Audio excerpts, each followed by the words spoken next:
Hey guys, so welcome to the Training Wheels podcast with myself and Tom. Just want to do an introduction. On today's podcast, we're going to have William McIntyre, who is my coach. I'll put all the links to his Instagrams and stuff in the bio, as well as myself's and Tom's. So enjoy the episode.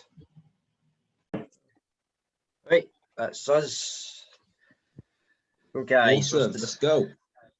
This is episode 2. We've got my coach William, Yes. or Will, whatever you want to be called. Or Big Willie. Big Willie's online, mate. Big Willie's here. I don't want to get demonetized before I'm actually monetized here. I don't think there's any chance of it being monetized. I've got to keep it real, lads. Do you know what I mean? It's part exactly. of my discount code. Be exactly who you are. Who cares? Yeah. Just act who you are, man. It's fine. So thanks for joining us on episode 2. Obviously, we're going to get regular guests on, different people all the time. The format, the way we want to do it is same sort of 3 or 4 questions going to ask each person that comes on to see the answers and the difference of opinions across the whole board. Really just for us as well, obviously with us both being pretty new to the sport and, in the past year or two or whatever, it's nice to talk to people that have got a little bit more experience, whether it's through competition or coaching or anything like that. So it's really just for the people that have only just started. Yeah, that's absolutely awesome. That's absolutely awesome. Cool, man. So we'll got a couple of questions to ask, and then if there's any topics you want to talk about as well, obviously training between you guys and that sort of thing, then we can go through that after as well. So we'll get it kicked off with the first one, which is what got you interested in bodybuilding in the first place, and how did you start? So for me, I never knew bodybuilding really existed until pretty much ever since I met Josh Bridgman.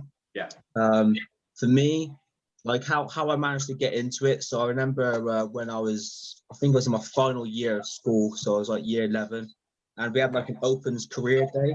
You had all these different careers people that came in. And I remember there was a personal trainer there, and I just thought, fuck me, that guy looks jacked. He looks fucking amazing. Yeah. I was like, mate, I so want to be like. And I remember going, pretty much after we finished like the whole seminar, I remember one of the PEs had just come up to me and going, what would you want to do? And I said, I'd like to be that personal trainer. And then I remembered him at Physique. I won't say no names, but he said something like pretty much across the lines, like, mate, there's no way you would ever look like that. You look like a pig, pretty much. And I just remember that sticking with me, and that kind of caught lit that fire, like, oh, I'm going to show you kind of thing. So I just went on a rampage of just losing loads of weight, right? And in a sense, I kind of thank him for it, because if it wasn't for that, then I probably would have never, ever even pursued anything about fitness or whatsoever. Yeah. So I kind of did that. And then, as you know, as you lose weight, then you want to put muscles on. And then when I started to move to my first proper gym, I was back when Josh used to work at Griffin Mill, where I live in Stroud. And that's how I kind of got to know him. Behind there, I didn't realize the dude was also doing a YouTube channel. And the funny thing is, the school that I went to, his mum was my head teacher. And not many people would know this, but like freaking I remember his mum coming in on teach us on ICT, which is like the computer side stuff, right? And she was like showing like everyone like pictures of him, because he was like competing as a natural bodybuilder at the time. You can see all these like teenage girls going over, rushing over. Oh my god, he looks amazing and all that shit. And you got all the ever like little boys going, oh, he's not natural. He's taking something, And I just thought it's so amazing. Like, because little did I know, 4 years down the line, I would be really good friends with him, The guy coached me. Yeah, it's crazy. And then he really did inspire me a lot. I wanted to push a bodybuilding. He's definitely an inspiration for me. So that's how I kind of got in. That's pretty cool, man. But at first I was training more like Jay Cutler. I was training, because when I first started training, I was training more like Jay Cutler, like super high volume. When I first started training, I started to realize I needed to train low volume. just put more effort into my sets. And everything just kind of clicked from there. I feel like everyone sort of starts out that high volume. It's like, oh, we're going to do a set of 8 to 12. We're going to make sure that, and if we get to 12 and still got a bit left, we'll go to 15. And, it's more about the pump than it is about actually go to failure. It was like 5 sets of everything. And just you just go to, you couldn't. Yeah. I was kind of very fortunate. I kind of had that all or nothing in from the first place. So training to failure for me has always been very easily.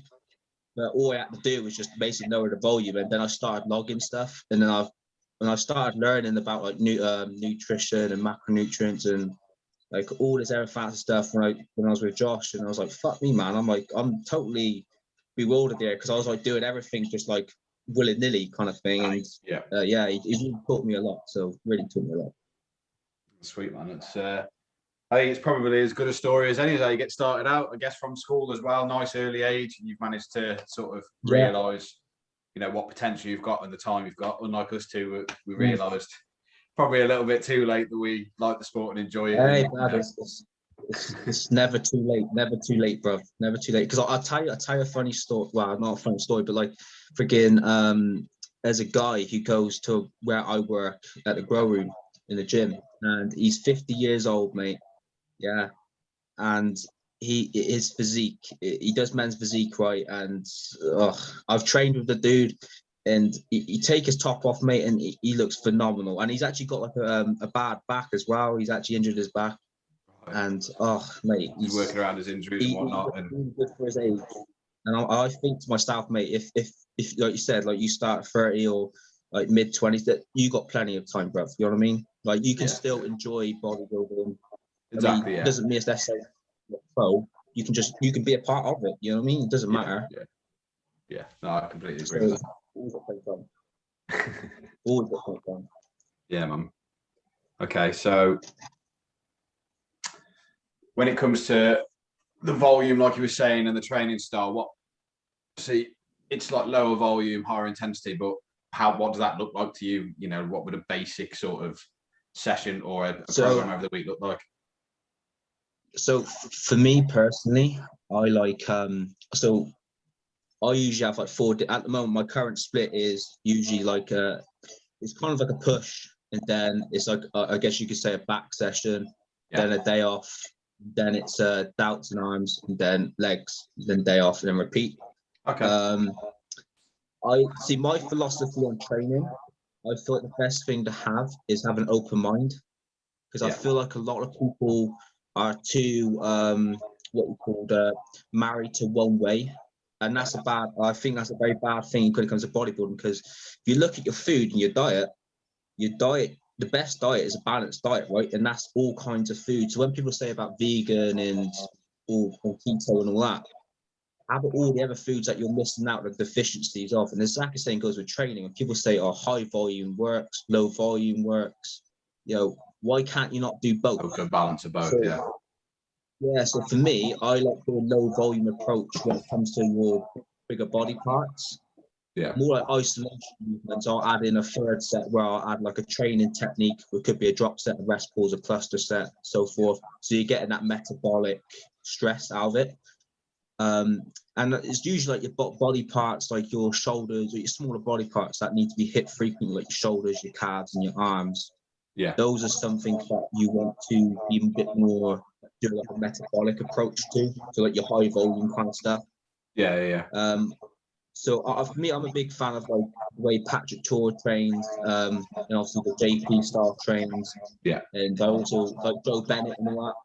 Yeah. These are people I kind of look up to on medals.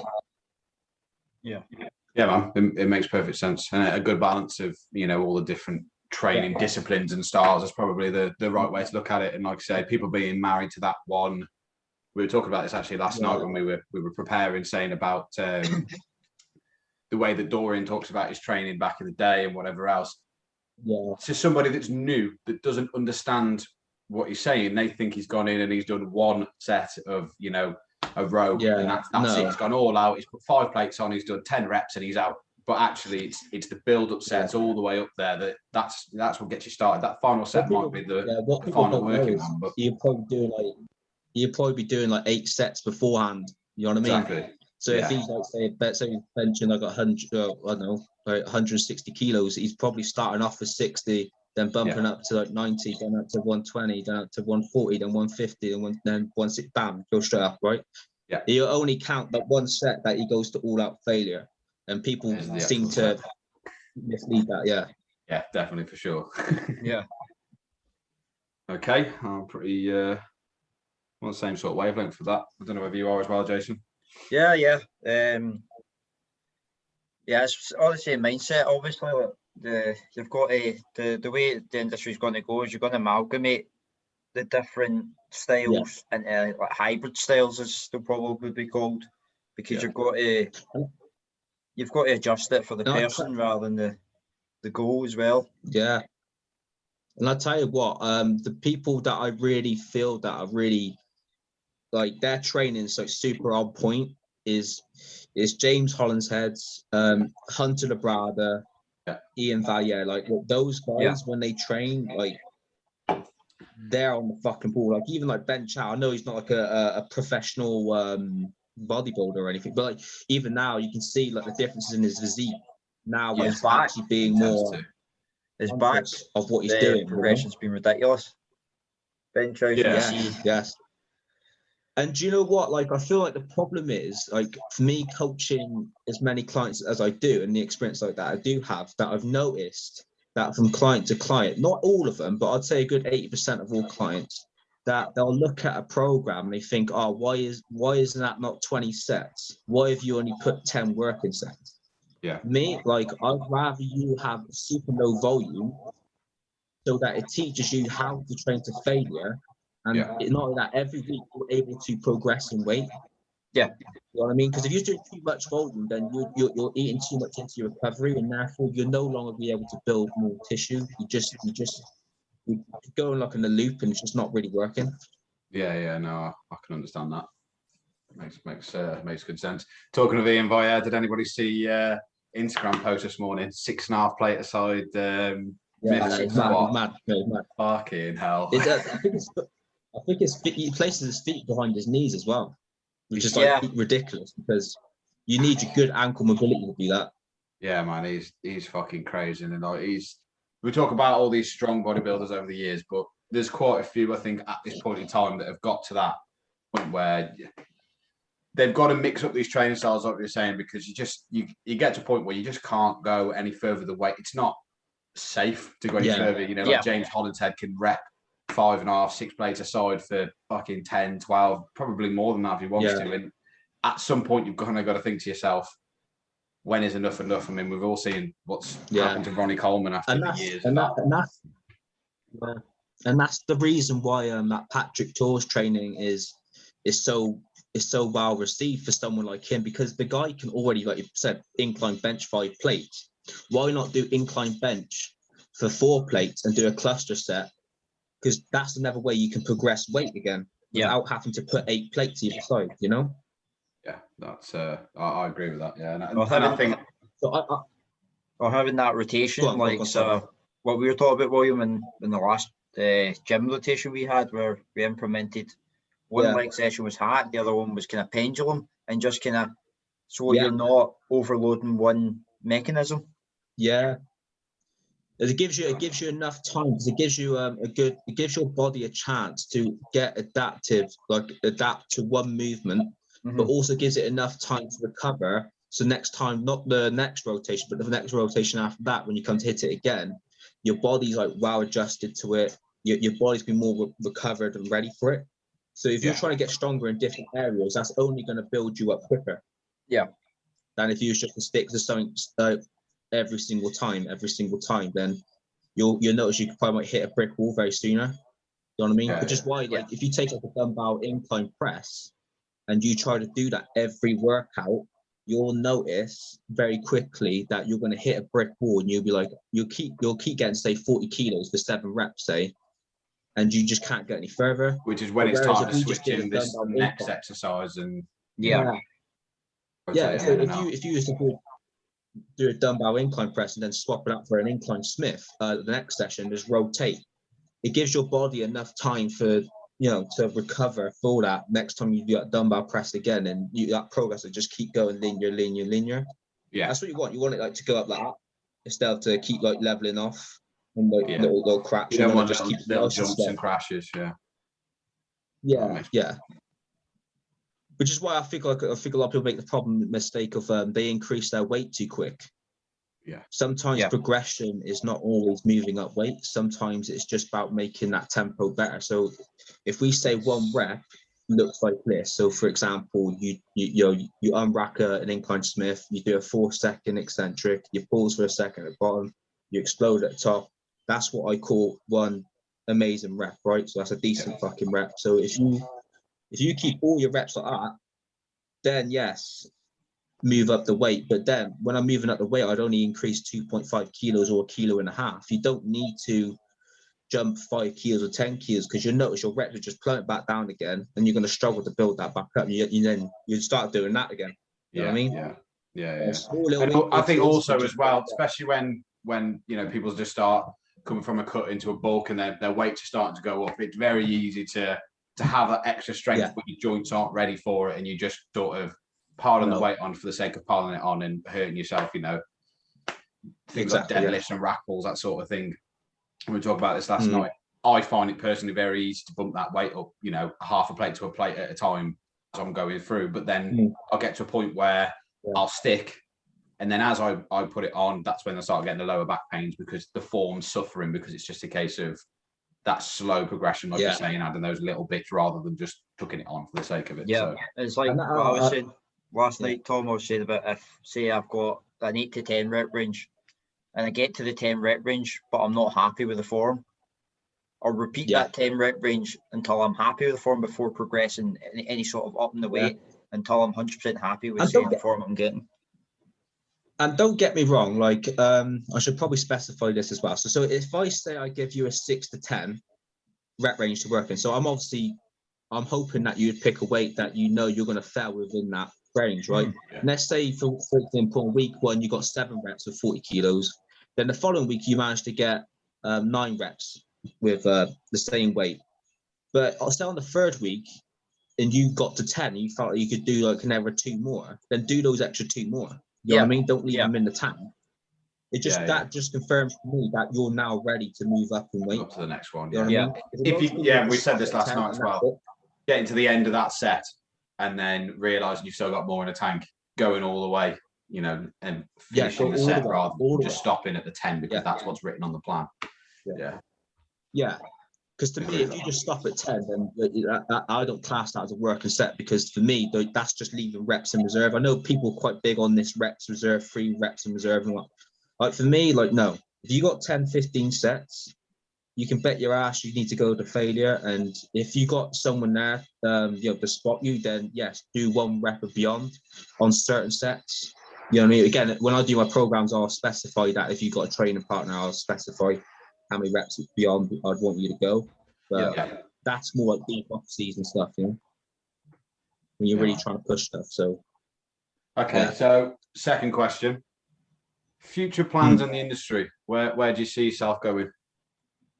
For me, I feel like my avenue is coaching. One, I just love coaching people, and as I said, it's great because what I will say is, because I find Jason so easy to work with, right? Because for me, Jason, like, look, I'm not just saying this because obviously on, but he just generally is. He's so easy to work with. I can just I can write down what he needs to do, and I know better.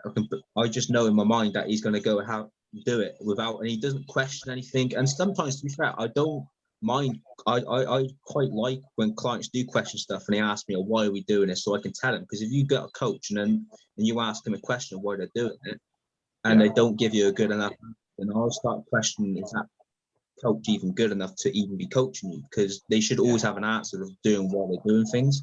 But I've never had no problem with Jason. He's every time, like, I don't even have to remind him, like, when the check-in, like, because most clients they get a bit forgetful and you need to keep on top of them, right? Jason's not like that. He's literally the perfect client, right? Perfect client. So Jason, apart for the Sunday morning 5:30 check-in thingy that you get. Yeah. I'll leave my PayPal account underneath, Jason. Okay, man. So for you, the coaching side of it is, your preferred. Yeah. So coaching and the training. I would like to do the social media side of things. With the to do with training. I think that's just what I love the most, the training. Competing wise, I probably would never ever do it, just purely because I just don't think I have. I'm not too sure yet. Like I guess I'll see in the next 5 years, but like I'm not sure if I have what would be capable of winning. If I was going to do it, I'm all or nothing. I'd want to win. Yeah. You want to do it to win. You don't want to do it just to be there. Yeah, and I feel like a lot of damage is done when you do those preps, like for your health. And if for me, if it has to be worthwhile, I at least know I have to be like in the top game with the big boys. Like I couldn't just be, doing the amateur and affecting my health that way. Yeah. No, that makes perfect sense. So, but hey, it doesn't matter, because I think at the end of the day, like I think we all love bodybuilding for our own specific reasons, and for me, it's just all about training. I love training, so you know what I mean. That's what I want to do on social media. I just want to portray that a bit more. Side of training, my social media stopped basically just since over this last few lockdowns, just purely because at the moment where I'm working in the gym, I feel bad filming anything. Yep. I'm still able to work in the gym, and obviously there's only just staff members in there, I can still train, but I feel bad filming whilst everyone else is in lockdown, and that's why I haven't posted anything. So I'm going to wait till April the 12th when gyms do reopen down here, then I'll start posting. That's quite funny to say that, because Nathan Diasha actually said that. He said he's getting a lot of DMs saying, why are you not posting your workouts? It's like, well, I can work out because I own a gym. Most of the UK can. Yeah. So even though he's a professional bodybuilder, he just finds it's not nice. I mean, I get. Yeah, I know Josh is filming his prep series at where I work. I'm not. It's kind of hard to say in it, really. Like, it's because of YouTube's has money income a lot. That. So it's his job. Man, it's a job. So yeah. I think there's two sides of looking at it, isn't there? I think you've got the people like yourself that want to be respectful to probably the clients more than anything, and if you're training at home, I don't want you to think that I'm doing something different by training, at work, or like myself, I've got a garage gym. But then on the flip side of that, you've got people that you're like, Josh has all this stuff on YouTube. That's how he makes money, or whatever. Like you guys are saying, then it's understandable that he would go that way and continue. And to be honest with you, like in Josh's defense, this is the year I really do believe he's going to get his pro card. Oh, and definitely. I feel like if you're gonna, for someone who's documented all his life, it makes sense to document something that I reckon is going to be the moment where he does get his pro card. So for me, I feel like, and he doesn't, like Josh is such a nice guy. He wouldn't want to. He doesn't do it from the point of view where, like, oh yeah, look at me, I can train, you guys can't. Like he's doing it purely because, like, because he's worked so hard for it. Like if he would kick himself if he didn't record this process this year. I think he would kick himself now or at the end if he gets his pro card and he's missed out not only on all the content but also the memories of the next 5 years of when he goes further down the line. He can't look back and go, this is what I was doing in that prep.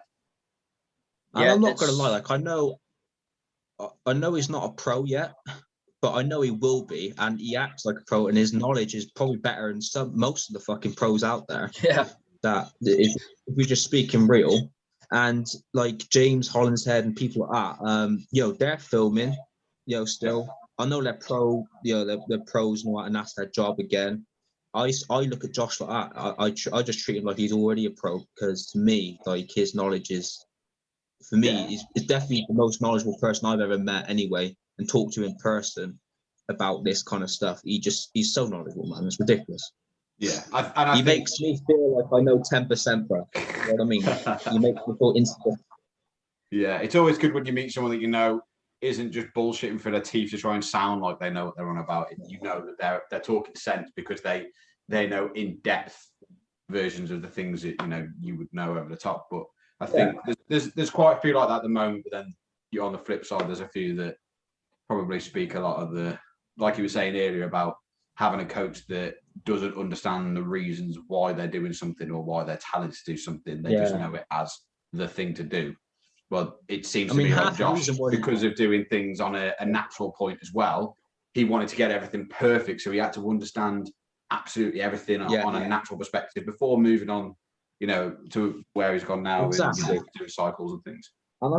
And I feel like in order to be like a sort of a decent coach, anyway, you need to have done a lot of trial and error. Yeah. And I've tried a lot of different styles of training. I've tried a lot of different exercises. I know what works for my body, but just because what works for me might not work for you, what I might hate might actually be the best thing for you. So, that's what I'm saying. Always have that open mind. Always. Of course. It's the same aspect with Josh as they've got with Joe Brightman now. You only get one debut, one rookie season, you know what I mean? So him documenting that, if he didn't, he'd be kicking himself, you know what I mean? Yeah, yeah. Sure. You would, wouldn't you? We all would. If we were all doing the same thing in the same position, you would want to document it because this is a life-changing time in his career, I guess. Yeah. Well, I like, let's be fair. Like, what comes along with becoming a pro? Like, he's going to get more exposure. So, and obviously, Josh is like a businessman. He's got his One Mile brand. He's got he's got other avenues that he does, and that having more people brings more eyes onto those things, and business, right? At the end of the day. So again, like you said, it makes him money. Yeah, no, it makes perfect sense. Okay, so third question. This is a tricky one. Yeah, this is a tricky one. If you could pick one physique of all time, which one would you pick as the best of all time, and why? Obviously, in your opinion. Okay, so this is okay.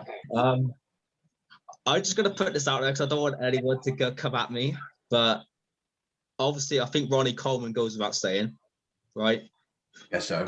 But for me, if you told me, Will, what would you like for what I look like now, and all that, like what would I be really happy with, and what I would love to look like? Seth Rossi.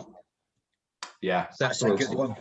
Yeah, that is a good one. Because the reason why I say that, we kind of have that same, in the sense where, because he's quite like he loves his food.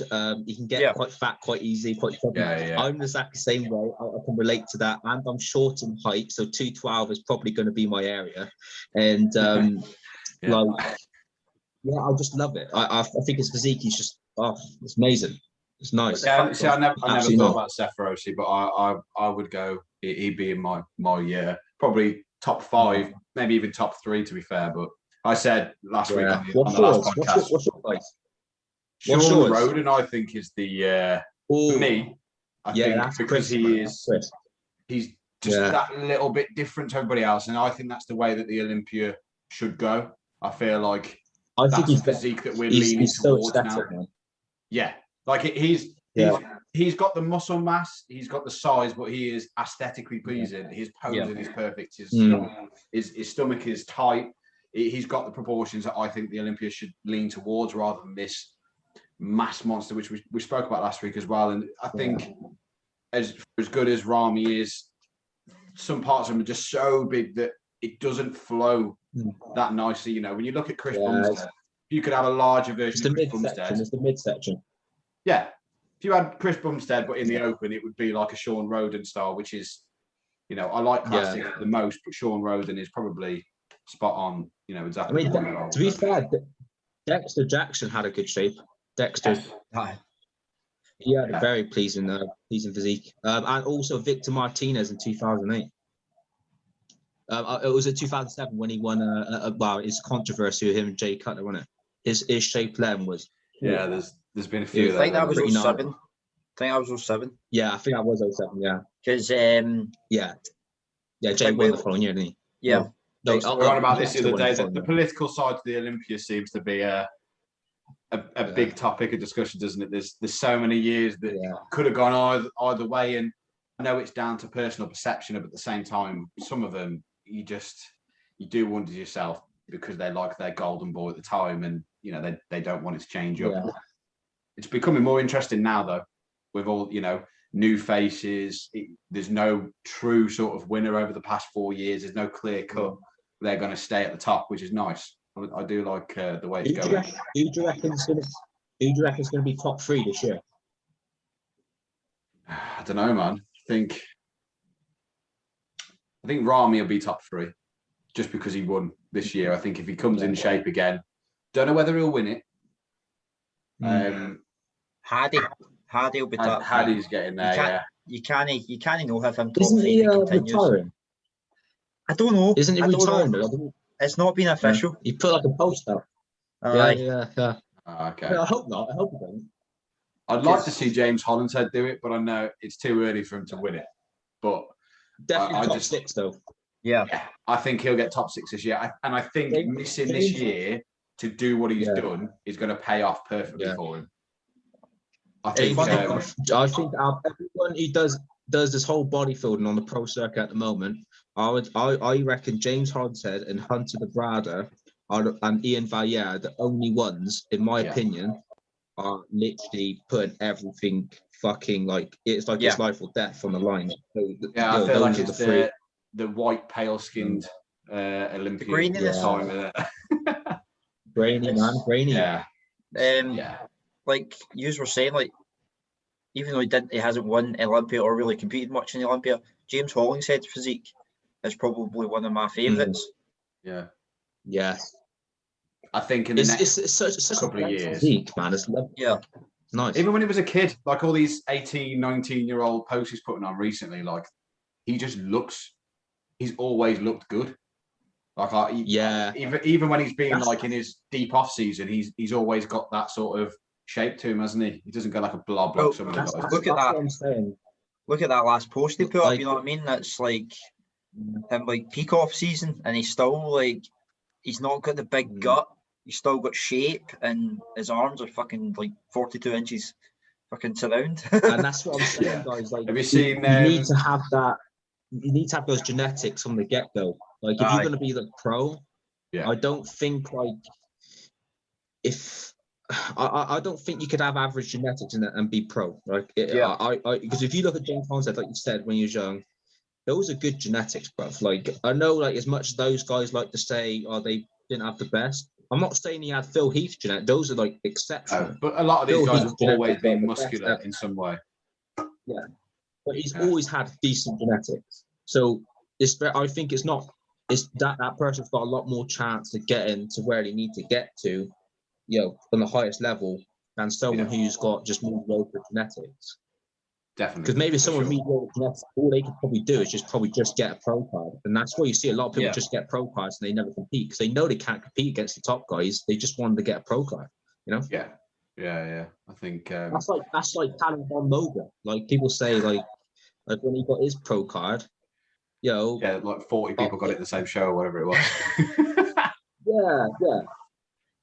I mean, I think Callum's one of those guys that, unfortunately, because of his popularity, I think his personality has been a detriment to his popularity. I think he's made the money, he's made it to where he is, and instead of slowly grown into who he is now, he's gone from nice guy that would do anything for anyone to complete dickhead. In my personal opinion, I think he's gone from one to the other. I mean, I watched it. Last thing I watched of him was before he had his injuries. Yeah, he did the rock climb. He broke his leg, didn't he? I watched the. I watched the. What was it? Fucking Generation Iron thing that they did on him with his injuries and everything that he did, and. I mean, I swear to God, Generation Iron is full of shit, man. They just like steering shit. Yeah, I think they just like to make shit up, don't they? But mate, honestly, I think Callum could have. He's the non-bodybuilder's bodybuilder. He's like the guys that want to go to the gym and just be into fitness. They like to watch the odd one. he's not the bodybuilder as he's, you know, he's not a James No, Holdshead. The guy preps 6 weeks, mate. Yeah. He So did preps for Kevin 6 weeks, Maloney. and He's a catalog model. I tell you what, Kevin, that interview was amazing, mate. I love that interview. Oh yeah, I did 4 months, mate. I needed 4 months. That's mad. Yeah, Guy Sistanino was saying in that podcast yesterday that it only takes him like 8 to 10 weeks now he's old. Yeah, but he doesn't do like bloatfish off seasons as well, because he like physically can't, because he finds it very, very hard to put on. So it would be kind of easier for him to get back to that level because he isn't putting as much on. Yeah. To be fair though, Jason, to be fair, you would be exactly the same. I know. Because you said you're good at it. No, you're genetically inclined to lose weight. For you to get leaner, but it's harder for you to gain weight. Yeah. So that means you need more. Also, you just need more calories, and it'd be the vice versa for you, Tom. You know what I mean? Yeah, it'd be the other way around. I can fucking eat for England, and I put weight. I could eat 2,500 calories a day, and if I don't do cardio, I'll put weight on. So me and you are the same. Yeah. Me and you are the same. Oh, come on, I'm turning into the guy of this podcast now. Come on, I said that yesterday. Fuck's sake. Hey, that's good though. You just walk around looking shredded all the time, bro. It's okay. Yeah. I'm fucking jealous. I have to work hard to lose weight. You could just fucking just be normal. Yeah. What happens when your whole family just need is pure skinny? The misses and it'll be all right. Fucking hell. And that's my thing as well. When I finish bodybuilding and doing what I'm doing, I'll always have to train. Like I was saying to Jason yesterday, I quite like CrossFit because I know that that's where I'll end up having to go after, because it's like, if I don't, I'll just end up being super fat again. Like there's no in between for me. It's training, you know, it's training or fat. I can't get in the middle. So, you know, it's that genetic inclination is, well, I don't know which is worse, because again, I've never been like Jason, struggled to put weight on. I always think to myself, well, I just eat more food, but I don't think it's that simple, is it? You know, no. Same as other people that say, you know, if you're fat, just stop eating. Well, yeah, again, it ain't that fucking easy either, is it? Well, it's like the ideal again is Seth Ferozi. Look at him; he's retired, like he's not coming back. Yeah, but he done quite a good on his podcast. He was saying that his wife now knows that if he's all pissed off and all that, tells him to go do his cardio. Like, because that's what she knows clears his head, kind of thing. So, like, having that sort of mentality is absolutely fantastic. You know what I mean? Yeah, for sure. Definitely. Yeah. I agree with that. Can't wait to see Seth Jr. in 18 years, see what he looks like. I think with the gymnastics and everything in the other side of the equation, I think that could have a fucking fantastic poser. Hi. Right. So, final question, and this is the one that everyone wants to know anyway. Pet hate in the gym or within the industry. What pisses you off the most about bodybuilding? People who I got a shit ton. You ready? Go for it. Right. So the one that really pisses me off is you get people who they always go up to me and go, well, I train fucking hard. I train balls to the wall, man. I've been balls to the wall. Then you go and see them work out, and I'm there with their mates, and they're fucking just chatting in fucking 10 fucking minutes between fucking every fucking set. Yeah. Pisses me off, because I'm like, mate, I could finish my whole workout after you've done 4 fucking sets. All you do is just talk. Stop talking and more working, like, and you know, that's probably the biggest pet peeve. I'm not putting our plates away. That's another one as well. I fucking hate that as well. Or like, if you're strong enough, to put the weights on the machine, you should be strong enough to put the weights back off the fucking machine where they would belong. That's my opinion. Even worse, somebody that puts their weights away, but they put the 2.5 in the inside and then 20s in front of it. Yeah. Don't be that guy. I hate the guys that put like a 20 plate on one side and then a 15 and a 5 on the other because they can't find 220s, and it's like, I know it's the same weight, but it really, really bothers my head. I can't deal with it. I've actually seen PTs run up and be like, "Oh my god," thinking that they haven't got the same weight on either side, and it's like, no, they can carry on as they want, but it irritates me. It's like putting plates on the wrong way. I know a lad. I got a good friend called George Hank. He's also a coach, right? And he also gets a bit et up because you know sometimes when you load up 20s, so say you get like all these 20s in blue and you got all these 20s in black. All the 20s have got to be blue both sides. It's got to be one or the other. You can't have both different colours. It's got to be all the same colour. Yeah, you get really et up. Yeah. No, I you get keep that. working it with me, William. Weight's a weight. Yeah, I do get bothered by that as well. I like color coordination on the bar when you're doing like like if you're training a 24/7 gym or and any one of the chain ones, because I travel quite a lot, so I end up having to train in those, and I always feel like I have to make it look nice on the bar when I'm doing like deadlifts and stuff. So like I can't have like 2 blue 20s and then 2 green 10s. Like it really bothers my head. I've got to. I don't mind that. I don't mind if it's a different color. Long as it's a weight to me. I just see it and I pick that shit up and that's cool. You know what I mean? I'll probably just overthink it a bit, but it does irritate me. Yeah, man, I feel like you're definitely overthinking it, bro. Definitely. If I'm doing a post, I will make sure there's sort of a coordinated. You're thinking too much about what the color looks like, and that's extra thought, that process that you could be putting into the actual lift, but you're too busy thinking about it. You know what I mean? Yeah, definitely, 100%. So it's like when you get people on phones, they sit at a machine and they're just on their phone, and you're thinking, you give them a benefit of doubt, it could be logging stuff, or it could be something important.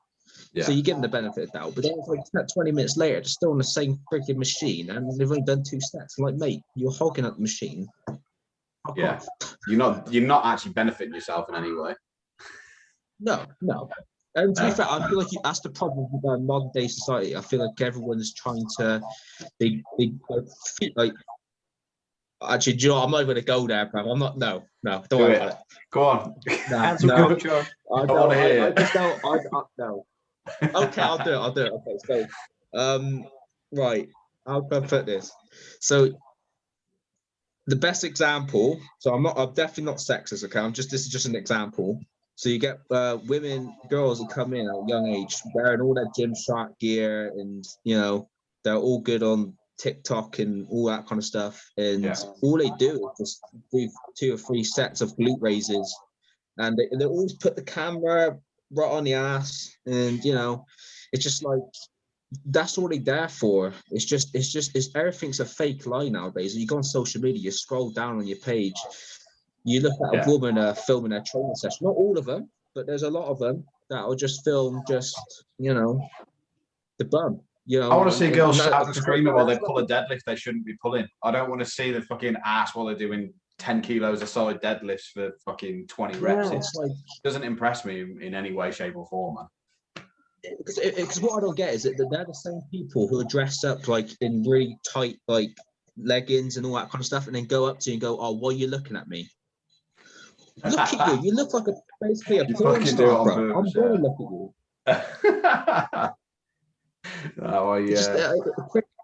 And they love attention. They say they hate it, but they love it, really.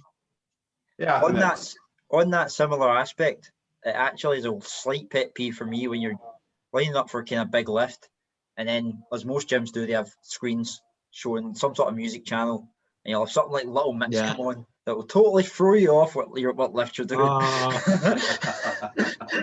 not gonna lie, mate. I'm not gonna lie. If Little Mix came on, I'm gonna be kicking ass, bruv. Like I love Little Mix. Yeah, it's alright to listen to, but when you need to see them. Night, I'm all like, I'm within my headphones. I don't talk to anyone. I'm not interested in anything. I just focused in the zone. If I'm training with somebody else, I might have a bit more of a laugh because we're together and you crack a joke in between sets. But if I'm on my own, I'm not on first name term basis with anybody. I train in the same 2 gyms and have done for years, and I don't know any of them. I know what they're called because we follow each other on Instagram, but when I'm in the gym, you know, I might nod to someone as I walk in, but I'm in there to get my sets done and to just get back out again. And that's just the way that I am with it. So music coming on in the background never really bothers me unless my headphones die or I don't take them with me, which is the worst training session Feeling ever. It's fucking, it's like doing cardio with no music or no podcast to listen to. Like, fuck, I can't deal with that. Or you just all you hear is just some guy in the background like making girl noises, like that kind of shit, and you're just like, fuck, so what's my life come to? I hearing all that shit, and also seeing people with terrible form as well really upsets me. And the one or two times, to be fair, I don't. Go on, sorry. I was going to say that the one or two times that I've ever said anything to anyone, you just kind of get that look like, what the fuck you want about? And it's like, when you hurt yourself because your form is dire, that it's on you. But the couple of times I have over the years sort of said to someone, you need to do this, not that, because you're going to hurt yourself. And it's just like, what you want about, mate? But in the same vein, when I started, I probably would have been the same with people. Yeah. To be fair, I just, once I'm in, I don't worry about what anyone else is doing. I just focus on me. And if someone wants my advice, I'd give it to them. But I would never give advice like free anymore, because it just like I remember times where I try and help people, you know, just like, mate, try to do this, you know, you might feel this better, and they go and do it, and it's like, oh yeah, I feel better. Next time I see them doing it, they're not doing it. I'm like, well, okay. Whatever. So I just, and also with it being a business for you as well, at the end of the day, giving out advice for free, you might do that as you're trying to gain a client, give them one or two tips to show them that you know what you're on about, but you don't want to be giving away that, you know, knowledge that really you should be selling. That's sort of the point. I try to make everything as seamless as possible, because I feel like today's industry, everyone tries to make everything complicated by making these big ass words. Like, it's really simple. And actually, if you look at bodybuilding as a whole, it's the most simplest thing you could possibly do. Eat all your meals, sleep 8 hours a day, drink an adequate amount of water, you know, and train fucking hard. Do those 4 things every fucking day for the next 10 years, you will be somewhere.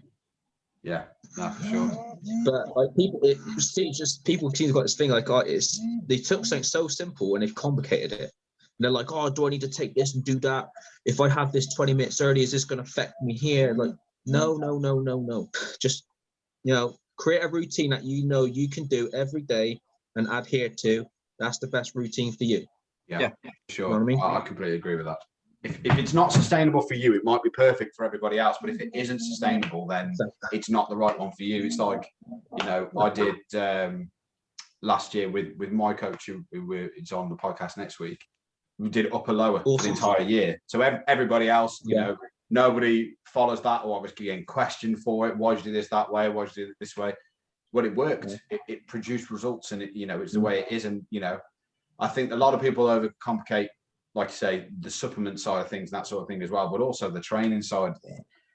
I think while you're starting out, or you're beginning, or even in the middle, just getting the basics down, getting the fundamentals right, eat your meals, training, even if it's just the same training, obviously, like we said earlier, mixing some exercises up, but it's the same basic training for 12, 24 months. Getting that down and getting in there is going to benefit you no matter what it is. But it's the people like making up fucking random shit and new words for cardio and all this other stuff. You just if you're doing worry about it after. If you're doing new trainer splits and new exercise selections every single workout, then you know you just ain't gonna really progress anywhere.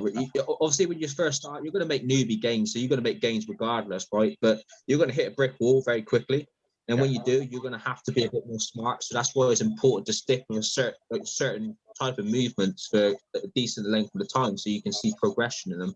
And when you can no longer progress them, then it's like, well, okay, do we need to increase food to make the training performance more? If you don't need to increase food, then maybe you just need to swap it out for a different exercise and get strong at that. Yeah, definitely. Sure. You know?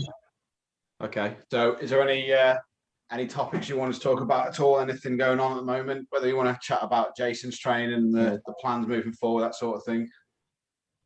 So with Jason, so obviously we're going to do like a 2-year off season. I feel like, because I was just saying to Jason before we actually jumped on that, it's kind of annoying because of all this lockdown. We've been ready to push like two lockdowns ago, but because we don't have any equipment to use, that it just makes things very difficult. So the only thing we can really do is be in a like kind of maintenance kind of / deficit and try and like get leaner at the weight, and just so when gyms do reopen, we can just then go for a massive push. Yeah. Hopefully, fingers crossed, this will be the last lockdown, and we're just going to go for a solid push. Because as soon as gyms open, we're pushing hard. Yeah. When I say hard, it doesn't mean I'm going to put 1,000 calories on top of his thing.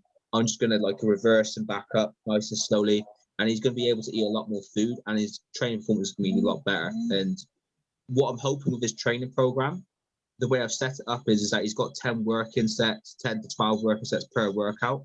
Yeah. So I'm giving him basic movements, but if we can do this across a 10-week period, so basically a 10-week phase where he can get strong at just normal straight sets, just normal 6 to 10, 10 to 15, 8 to 12, just simple sets. Then after those 10 weeks, we can then maybe add in some more like training techniques, like a rest pause, drop sets, something to, basically make it, give him a bit more volume, right? Without adding another few more sets. Because I think as soon as you start adding a lot more sets, it's going to eat into your recovery. And if you eat into recovery, you can no longer build tissue because you just ain't recovered for your workout. So I feel like with this off season, we're going to be strategic, and we'll have to do like little mini cuts, like here and there, just to trim a bit of fat, resensitize insulin sensitivity, so you can digest food efficiently. Because there will come a time in your off season where you'll struggle to metabolize food, because obviously food's quite high, and when it happens, you want to drop your carbs, say by half for 2 weeks. Let your body resensitize. It will drop any unwanted water weight, unwanted body fat within 2 weeks or 3 weeks, or however long it is, and then we'll go back into the push again for another 5 to 6, 8 weeks, and then we'll do another 3 weeks, and just keep going at. I'm kind of hoping that we can get him up to 70, 75 kilos, but with fucking math, bro. You know what I mean? Fucking math. I'd love to get to 70, 75 kilos. Mm. Fucking hell. But no, that's a 2-year off season, just nice slow grow, but do it the right way. Yeah. Not just packing on fat and getting in a mess. No, I like that. Yeah, because I think when people say do off season, they just think I'm gonna go 3 months really hard, bro. They go really hard, bro, and that's it. And then they do a massive cut, and they just realize they ain't got anything.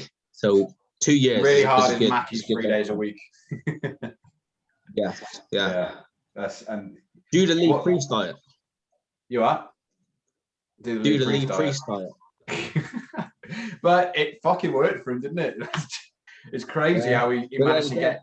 No one else is lean priest.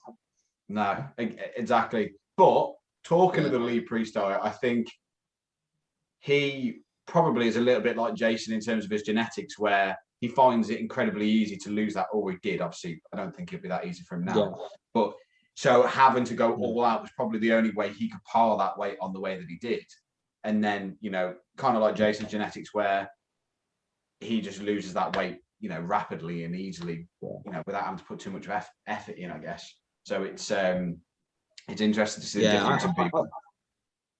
I feel like the way Lee Priest did things, obviously, it did work for him. I feel like what he did though, it's not healthy. It's not healthy for you. And if you want to do this longevity, then I feel like anyone, regardless if you're someone who can lose weight easier than others or someone who can gain weight easier than, I feel like everyone should eat clean. And if you're someone who's going to take enhancements later down the line, then I feel like you also very much need to eat very clean, because what you put in your body is going to have effect on longevity and how you feel. And if you eat shit, you feel like shit. And let's be fair, if you eat shit food all the time, it's going to affect your health, your kidneys, and especially if you're taking drugs. And that's also going to have an effect too. Yeah, eating nice and clean. What's the thoughts on cheat meals in the off season? Is it once a week, a couple times a week? I don't I don't have cheap meals, bro. I have an off meal plan. I have one off meal plan on the rest of the last meal of the day, and that's always just it's 2 low fat burgers, and that's it. Like so you're not a foodie then. You're not much of a foodie then. Oh man, I love food. I can cane food, bruv. Don't you worry about that. I love food, bruv. Don't you worry. I give myself my birthday and Christmas Day the day where I have, like, you know, if there's a cake on the side, I'll have a piece. Yeah. You know, but apart from that, like, that's it. You know, and actually talk about birthday. My birthday's next week, actually. So. Oh wow. I expect to see some photos of exactly what it is you're having on your birthday then. You'll need to do it now. Probably chicken and rice, mate. Chicken and rice, just a little bit extra sauce. Yeah. I don't want to push myself. I might have squash, you know, instead of water. Yeah, that's one thing. Like, you never really see anyone drink squash, do you? Like, obviously everyone has like their EAAs, that sort of thing, but it's one of those things that you wonder why they don't. Yeah, it might be good. I can't drink just fucking. I need to put some sort of Robinsons or something like that. Just down the water, man. Fuck it. I hate water, but I mean, how much water are you guys drinking a day? 3 liters. Trying to get to the kind of 3-ish, maybe a bit more. Yeah. I finished 3 liters by about 4 o'clock. Nice. So I'm on 7 liters. Fucking hell. How do you get that in? Said, when you do your off season, bruv, you're gonna be having like 6 or 7 liters, bruv. You know what I mean? We ain't fucking about, mate. You know what I mean? I may as well just sit in the toilet and work. Man. How the fuck do you piss that much in a day? I actually need to go for a piss right now, actually.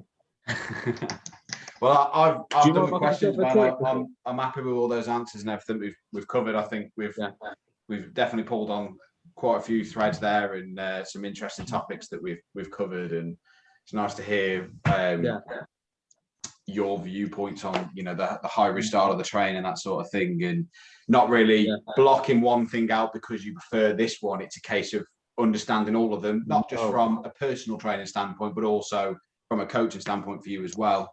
You might have guys that blow up with volume and others that don't. Yeah. Every method that you can learn is never a tool in your arsenal that you can use. You know what I mean? Yeah. Someone who's got a lot more tools can build something a lot better because they got a lot more equipment to build it with, right? Yeah. Whereas you got someone who's very judgmental, very straight focused, and don't want to look at that shit and, you know, ignore it. Oh, I don't work. Fuck off. You know, they're limiting themselves, and that's why they can only get there. Which is why those are the kind of people who always ask questions like, how is he getting big? How has James managed to put on so much mass? Yeah. He's got an open mind, mate. He's, you know, he got a new coach. He listens to him. He does everything by the dial. You know, he's religiously in that shit. You know what I mean? Like, and that's what I like about John Meadows and Joe Bennett. They have such an open mind. Yeah. Like, there's no right way of actually doing it. They just say, look, this has been proven to work. That's been proven to work. Why not? Let's combine them, because if they both work, why not do both? Did you notice? It makes no sense just to leave out one. Did you notice Josh came out with his wrist straps, and then about 2 months later, Joe Bennett came out with some wrist straps, and I thought, Jordan, I tell you the funny thing is, Josh actually, I think he left a comment on one of the posts. He said, "I actually sent you a pair," or something, or something like, "I got a pair that you might be interested." And obviously, Joe was just like, "Yeah, look, mate, I'm making my own kind of thing, and that's it, kind of thing." But but it's funny though, because I know Cuba and all that. They use Josh's cuffs. Like Cuba Siam. That's the thing. Do you guys watch the UK Pro podcast? Yeah. I like the Victor Black one the other day. Yeah. I know obviously it's very heavily drug focused, but I think it's good for him to talk about that stuff, and especially the level that they're at, where they're amateur pros, and they're at the level where anyone at there is getting to that point probably is banging in a shitload of gear without thinking about it, or having a real plan behind it, like they were saying. And it was good for them to talk about safe practice, the making sure the bloods are done, making sure that the gear is exactly what it should be and where it's coming from, and checking your supply and that sort of thing. And I think it's good for them to talk about that, because nobody really does. It's too taboo, really, for people to talk about that. Yeah. And that's what I kind of like about people like that, because they're so humble and so honest that it's only going to help young individuals like myself, and like say people like yourselves, if you ever wanted to dabble in. So I know next year I'll be starting my first end of next year. I'll be starting my very first cycle. Yeah. So having people like that to go, and like I said, like knowing someone like Josh, and obviously his coach Callum Muscle Mentor is like. Callum is a very knowledgeable guy, and he goes for more like from a health perspective more so than like benefits of gaining size. He'll assess your health before you're fucking the benefits of gaining. Yeah. So he'll put it out first. So Josh will have the same mindset, and Josh being my friend would have the same mindset too. But it's just good to have people in that podcast who actually care about, look, man, you don't need to take as much as you think. And look, you don't need 1,000 milligrams of test a week, because all you're doing is taking AIs so you can overdose on test, which is it makes complete sense. When Victor Black said that, I thought to myself, that makes amazing sense to me. Like, people that bang in, they start with whatever doses they think, which is over what you need. So you need to have an AI. What's the point? If you're over a super physiological level, then you're above what you're at before. Maybe in 10, 20 years time, you're adding in other compounds to sort of accentuate the growth, but you don't particularly need to have and you using different pathways as well, rather than just going, right, when I'm going to have 1,000 milligrams of test, I'm going to whack some D-bol in, and then when it comes to cut, I'll whack in some Anavar, and there we go, it's all good. It's actually thinking about, well, keeping that test level nice and low so that you're not having to use AI, so you're keeping yourself healthier and checking your bloods and using things like Primobolan and Masteron, and the things that are not quite as toxic to you. So again, it's good to hear people's viewpoints that they would usually keep behind closed doors. So that UK Pro and Bodybuilding podcast, I think, is one of the better ones there at the minute. For sure. Yes, 100%. 100%. It hasn't got that much of a viewing either. Do you guys mind if I just pop to the toilet a sec? No, carry on, mate. That's absolutely right. Awesome. We've got like 1 minute. Oh, Jesus. I just realised he's wearing his hoose coat. He's wearing what? He's wearing the hoose coat. Okay, so if there's anything else, any other topics, that sort of thing that you want to talk about, but I'm pretty good. Pretty content. So we'll leave it there, I guess. You'll have to chop up the order a little bit for this part. Yeah. And we'll wrap it up, and that's good, man. Decent second podcast, I think. Yeah. Some good topics covered. I think this format with seeing somebody and seeing them talking, for me anyway, is a lot easier to concentrate on. Yeah, no, I completely agree, man. It's easier to concentrate. It's easier to get your mind flowing as well. Come on, I thought you were going to say the accent before you were going to mention it. It's easier to understand the accent's good, man. It doesn't even. I find it harder to understand your accent when I look at you. I'm just that beautiful. Yeah. Well, yes, there you go, mate. You're dazzling me. That's what the problem is. But there we go. Yeah, sorry about that. No problem. We were just saying we're pretty much. That's all. That's 7 litres of water. I finished 3 by about 10 o'clock. And then I think I've just pissed out 3. Fucking hell. I don't know how you managed to get 7 in. Well, that's what 500 ml there I drank, and I'm on to. I'll tell you what, if you got, I've got a really good strategy on how to get the water in. So what I do is, the first thing in the morning, I'll have a litre of water, right? So that's about 2 of these glasses here, 2-pint glasses, right? So I have a litre of water, fasted. Then before a meal, I'll have 1 pint, so 1 glass of this. That's 500 ml, say, milliliters. Then I'll have another 500 ml after my meal. So I have before and after my meal, 500 ml. Yeah. So it works out 1 liter per meal. So if I have 6 meals, that's 6 liters. Then I have that 1 liter in the morning fasted. That's 7 liters already.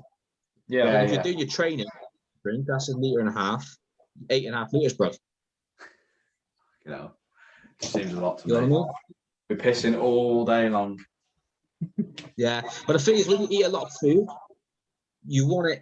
The water helps like flush that shit. You know what I mean? Get your body watering, right? And your body's like 80-70% water, something like that. So that's probably like the best #1 supplement you could probably supplement with. Is just having water. Yeah. A lot of people don't drink enough. For sure, definitely. I agree with that. We were just saying we're pretty happy with everything we've covered and the topics and that, unless there's any more that you've got. Again, it's just thanks for having me on. It's nice, and if you ever want to, need to come on again, I'm we'll definitely get you back again. I think it'd be good after we get a couple more together, have some more people on, and maybe get you on with somebody else, and we'll try and get a bit more viewpoints going on at the same time. Like bro chat. It's like bro chat, mate. Mate, the point, it's got to be entertaining. We've got to talk about those things that people don't want to talk about. I think there's some that sort of shy. Like we were just talking about gear. It is what it is. We're open about it. It's not like we're going to just, secret sauce. And some of them sort of just brush it off to one side. And it's there. It happens. People take it. It is what it is, isn't it? Well, I'll tell you something we could probably talk briefly a bit on is maybe because I know a lot of people don't really undermine consistency. And I know this something you might hear, like a lot of the top pros saying is consistency. And everyone's like, oh, it's that simple. And I don't think you get a lot of people talking about why you need to be consistent.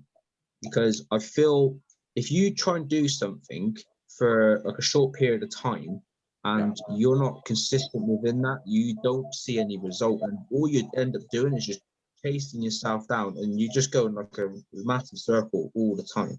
You're never progressing in any kind of way.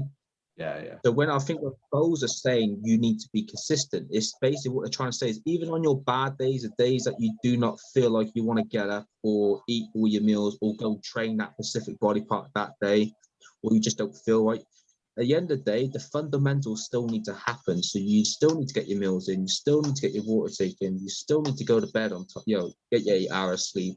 You still need to train your absolutely hard. You know what I mean? And I feel if any of those slip at any time moment, there's someone out there that's gonna you don't give a fuck and will actually do that. Will be adherent to that, and that's the people who's gonna get where they want to get to. And that's with everything. That's not just bodybuilding. That's everything in life. Yeah. I think I do. I feel like a lot. Carry on. No. You also me done. So I think I agree with that completely. I think, like we were saying earlier about tools in the arsenal, it's funny how guys that start out, you can tell the ones that are going to make it and the ones that aren't, because you'll have the guys that eat clean, go to the gym, but they might not start supplements straight away. They're liking the consistency of going and hitting the gym, or they'll go and do their cardio every morning, and they add the tools in slowly and surely. Like, yourself, if you've had a period of time where you've been off or you've not trained, and you go back and you're like, right, I'm going to drink 7 liters of water, I'm going to do all my supplements, I'm going to eat 6 meals a day, I'm going to get 8 hours sleep, I'm going to do all these things. I think this is where you have to sort of slowly build up those things. It's only really in the past 12 to 18 months where I personally have been able to do it all. It started with going for a run in the morning because I was fat and I wanted to do some 10Ks for charity. And then it was like, okay, well, if I'm doing this, I better pack in the smoking. I better stop drinking on a Saturday and Sunday, because there's no point, because I'm trying to lose weight. If I drink, that's going to be counterproductive. And then it's like, well, if I'm not drinking and smoking, I might as well eat right as well. And then it's going to save me some money because I'm prepping for the week rather than, buying shit constantly because it's easier to pop to the shop and grab something little. And then it's slowly over that time. I don't think anybody, except some of the very rare super clean machines that have just gone bang day one, I'm gonna in all these supplements, eat all this perfect food and all this stuff. And you know, the amount of DMs I get, because I always post the basic shit. I just post all my meals usually on my Instagram stories. Yeah. And the amount of DMs I get, oh my god, dude, you don't put any sauce on that. You don't do this. You don't. When do you have a cheat meal? When's your cheat meal? Do you how do you do that diet? Oh, I wasn't always like this. No. And this is actually a very good topic.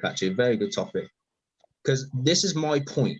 If you got someone who's got exceptional genetics, because let's be fair, we've all gone to the gym, and we saw someone that has never looked at a weight in their life, and they just look like they've lifted for like 3 or 4 years. They just look amazing. And I'm like, for fuck's sake, how about if you took that person and you gave them that same kind of mindset, like say a Hunter, a Brad, or a James has? Yeah. What the fuck are you going to get, mate? You're going to get something exceptional.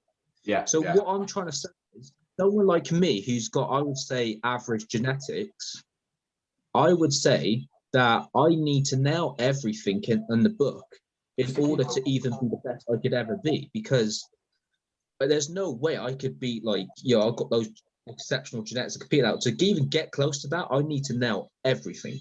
Yeah. So why wouldn't you? That's my question. Why, if you got already good genetics, why wouldn't you nail everything? Why wouldn't you? Exactly. But I feel like people with good genetics on the opposite are like, well, I can get to 90% by putting in 80%. So why? Yeah. I don't get that. I was trying to think who was it I was thinking about. It was on Fuad's podcast of the day. Fuck, was it? We were on about this the other day, Jason. Talk about Kevin Lavoni?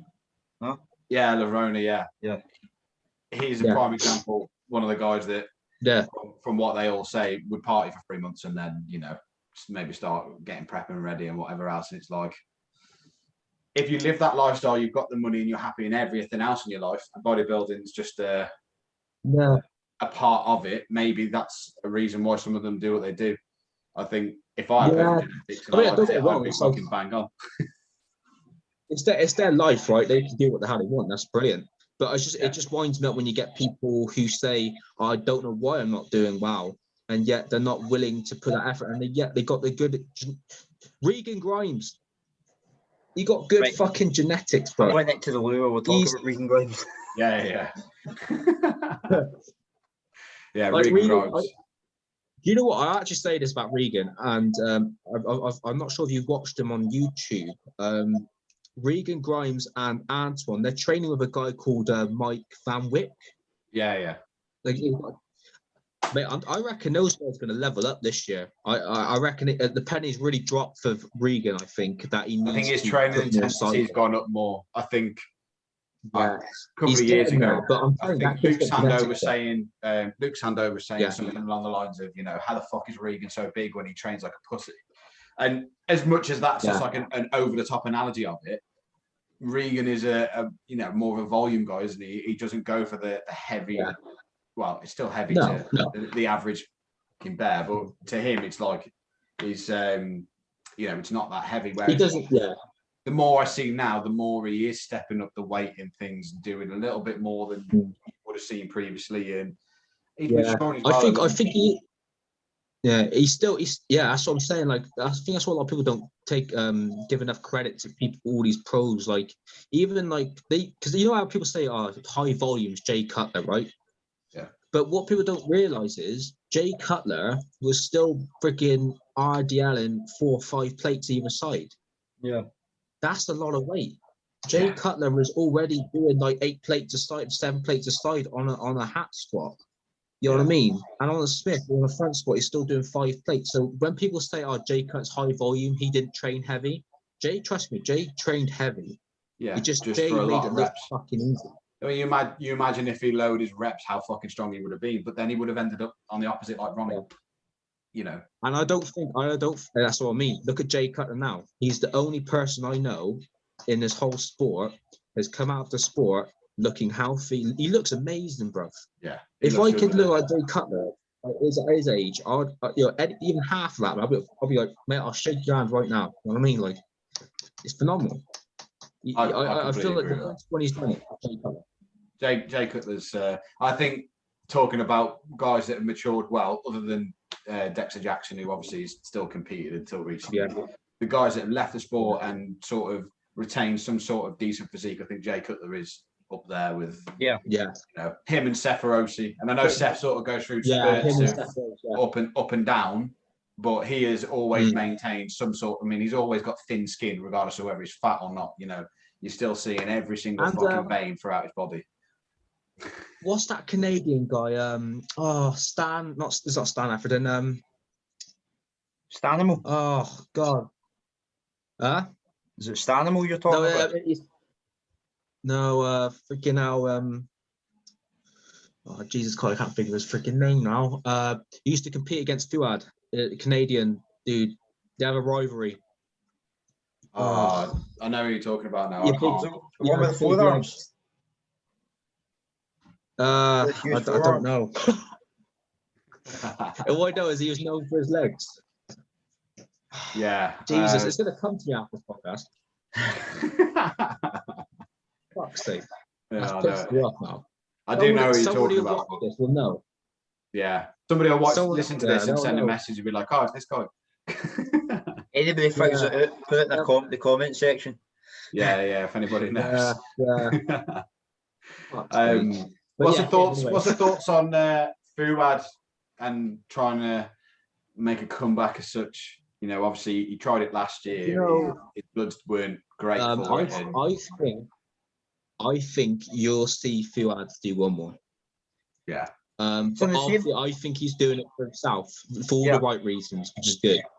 He is. Don't get wrong. He isn't going to be competing to win. Yeah.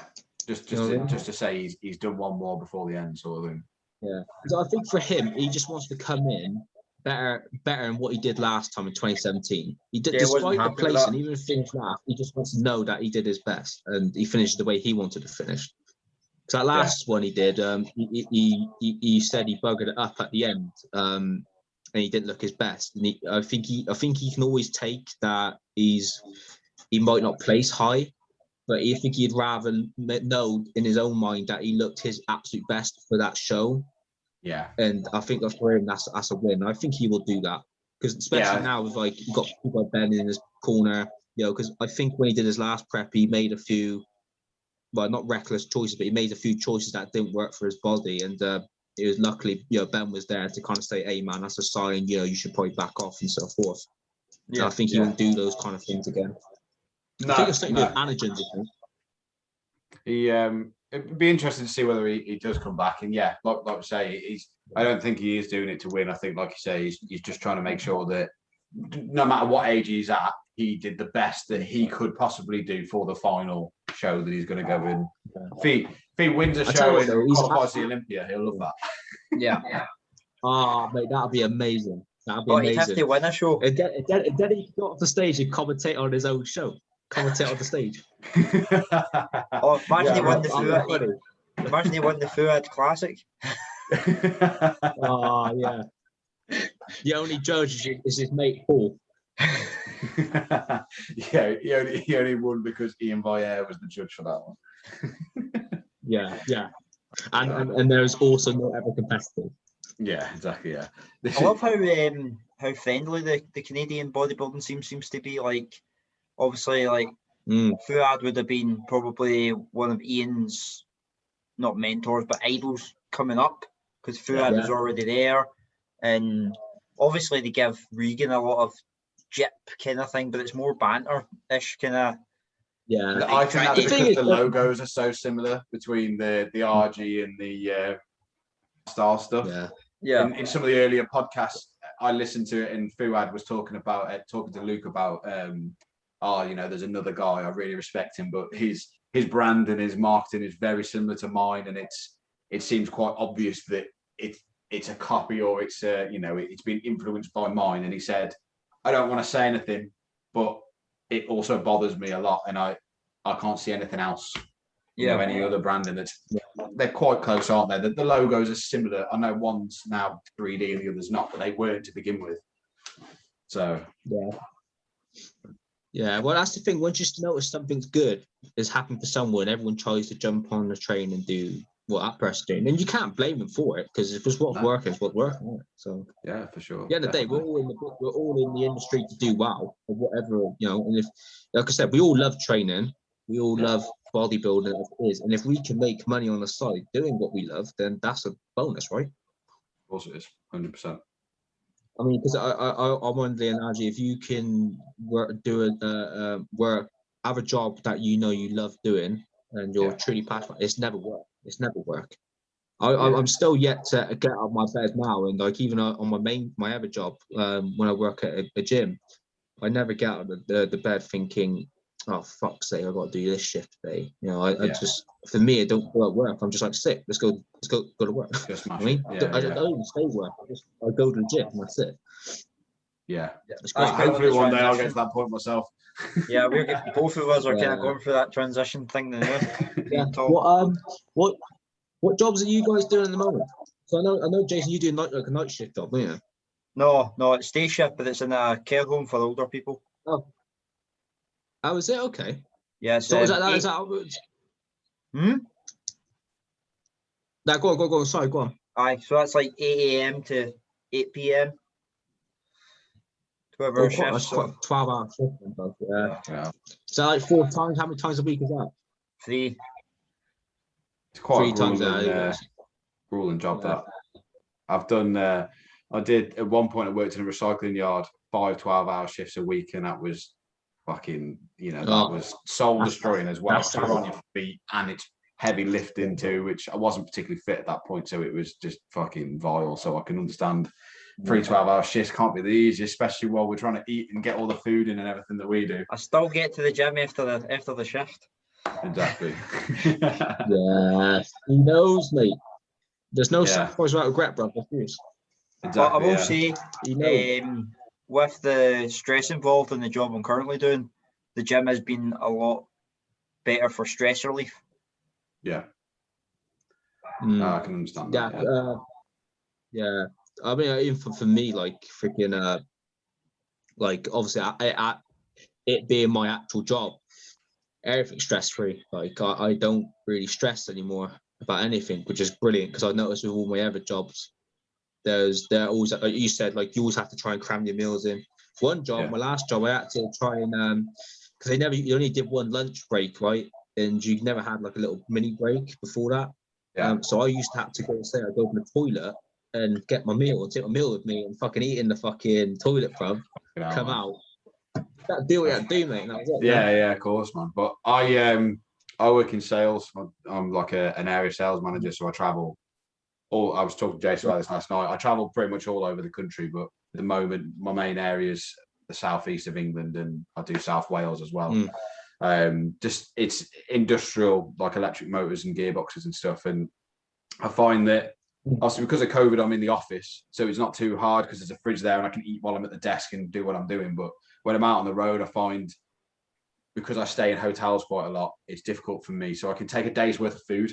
I can, eat before I leave. I'm eating cold chicken and rice for the day, which again I can deal with, and my milkshakes, my protein shakes, just mix with the water that I've got with me. But then I've driven for 10 hours of the day. I've had 5 or 6 meetings with customers. I've then got to the gym. Never been to this gym before because it's wherever I am and the locality. So we were saying last night, that's why I used to use like the gym group, because although the equipment's not amazing, it's the same in every single gym. So if my program is based around the equipment, so a lot of my movements, free weight, I do a lot of the stuff that I do. It's just barbell, dumbbell, and squat rack because I can do it anywhere. And I do find it's tiring because of the driving as well. And then I train, and then I've got to drive to my hotel, check into the hotel, try and get the final meal in, get changed, sorted, and then I've got to get up to do cardio as well. And it's a bit of a pain in the arse.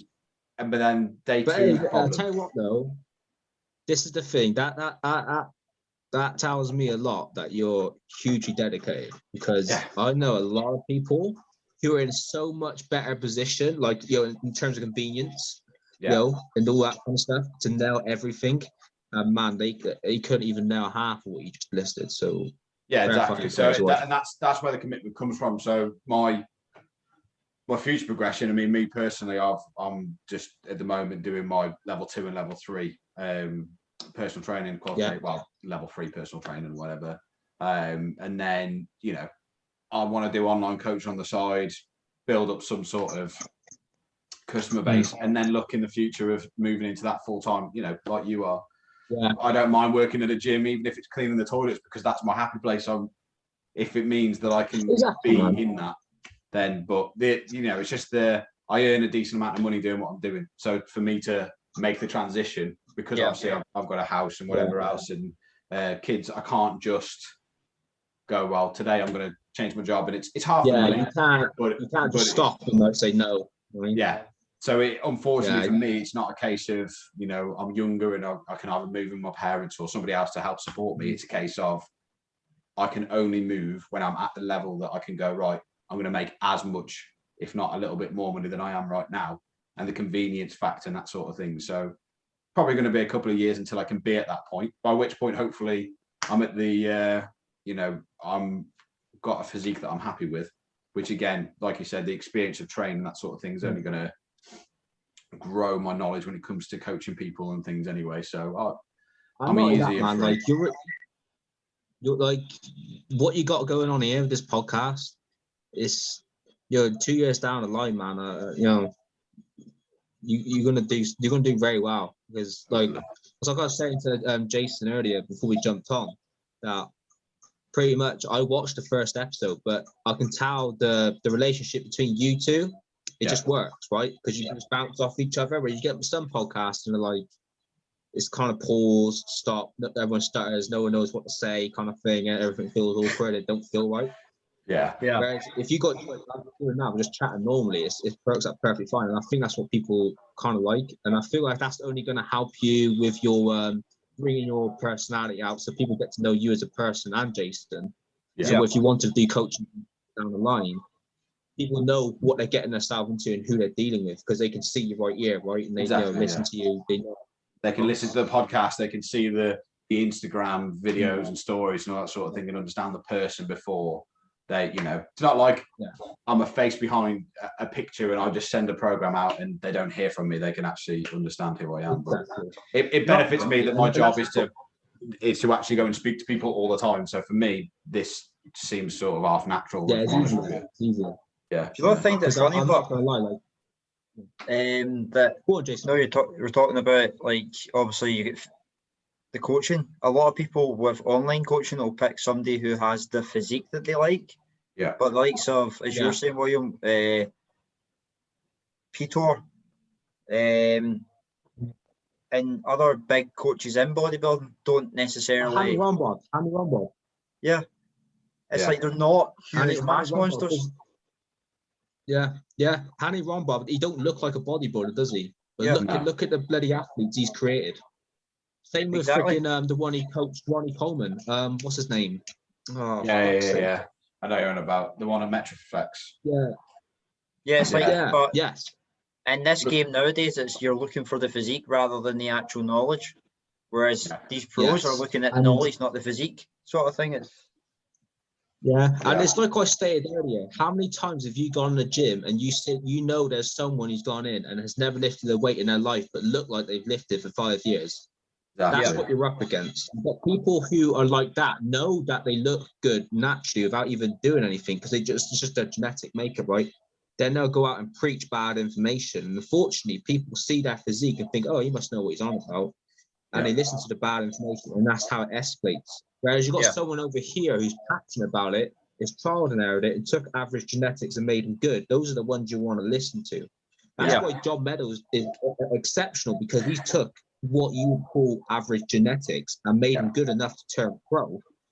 You know, that's fucking amazing. Like, you can't tell me someone else. I think gone are the days now where people, I mean, like Jason said, I think a little bit with Instagram and newbies as such, people look for the physique. But I think the days have gone now where you walk in the gym, you look for the biggest guy and you ask for his advice, or you follow what he does. Because like you say, the biggest guy generally, or the one that looks the best, is the one with the genetics to find it relatively easy to get there. It's the ones that, you know, you see every day for 5 years doing the same thing. And after 5 years, they're now shit hot. because they have earned that rather than it being. And it's never going to be easy for them to be amazing, but it's going to be easier for some, and they might not have the knowledge behind it. I mean, I'm not too sure if this is the reason why how I got my clients, but I feel personally how I had my clients to come towards me was purely because they could see the training aspect of it and how much passion I was able to put into the working set.